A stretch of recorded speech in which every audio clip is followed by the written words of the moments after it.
we're going to install a automatic vent opener. It's a triple spring, so you need this part and this part. So we're going to line up. So you see here how this only can move kind of one way. So that's going to be your bottom, and this, your free running one, is going to be on the top. Grab my drill and my 1/2 inch number 10s. And I like to start with the bottom. It doesn't really matter.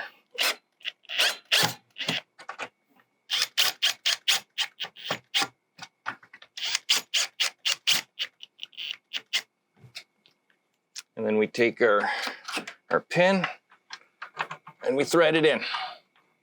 So you can thread it in as much as you want. I usually give it about 1/4, 1/2 inch of threading, and it usually opens up around 20 degrees Celsius. Not perfect science, but if you find it's not opening enough, just righty-tighty. Or if you want it to open less, just back it off.